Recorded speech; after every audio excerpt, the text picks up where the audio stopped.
Today I'm showing you exactly how I make my double-sided bookmarks at home, step by step, from designing, printing, laminating, and trimming, all the way to corner rounding. And now let's get into the video. Before we get started, here are all the supplies you'll need, and I'll link my favorites in the description. First, you will need heavyweight cardstock because we trim all the way to the edge. You can use a basic paper trimmer if you're just starting out, but for bulk batches, I love my X-Acto guillotine. It cuts cleanly every time and handles thick laminated sheets with no problem. And lastly, you will need a printer. In this tutorial, I'm using my HP Envy inkjet printer, but I've also had really great results doing this with my Epson EcoTank.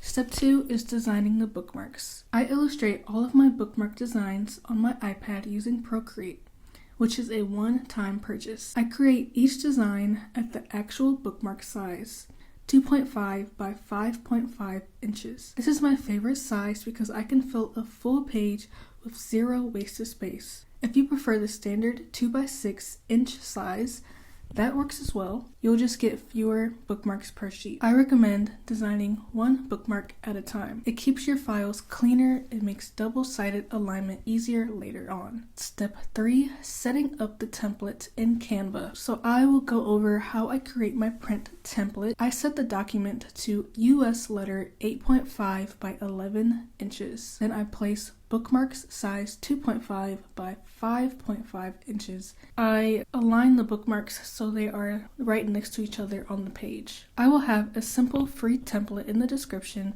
with an email sign up if you want to start with my template. So now I'll show you my front and back layout tips for double-sided printing. The key is making sure the front and back designs line up perfectly. Here are my best tips. Keep every bookmark in the exact same position on both pages. Don't move anything between page 1 and page 2. Use the same back design across the whole sheet. That makes it way easier. This can be a pattern or your logo. This helps prevent mismatched front and back designs. If your printer flips the pages differently, test print to see whether you need to flip on the long edge or flip on the short edge. So step 4, printing. Always print at 100% scale and best quality. I choose photo or photo matte on my HP printer because it prints the most vibrant colors that way. Print your front page first and then your back page, and do a test run before printing multiple sheets. You'll regret it if you don't. Step 5,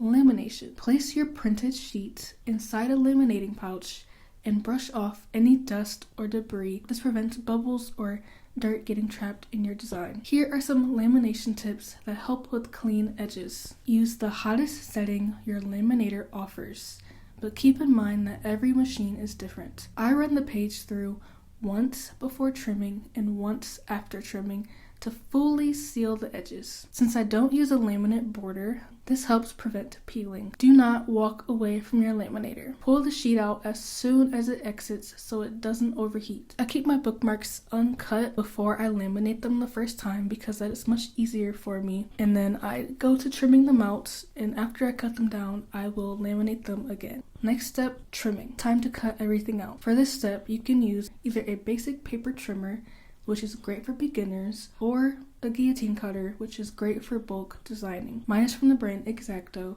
and I love it because it cuts sharply, cleanly, and quickly, even through thick laminated cardstock. It easily trims straight lines without slipping, which saves a lot of time. How I trim my bookmarks. First, you can cut the sheet in half. I cut it down the center of the page horizontally, and then I go in and I individually cut the bookmarks out one by one. Some people trim before laminating to create a laminate border, which adds a water-resistant surface, but I prefer my clean edge method, so I'll go to the next step, which is laminating for the second time. Step 7, after trimming down each bookmark, run the bookmarks through the laminator one more time. I can laminate up to 6 bookmarks at a time depending on how far apart they are placed. You can lower the heat setting on the second pass. That should be fine. This reseals each edge and prevents any fraying. I usually laminate one direction, then rotate them and laminate again.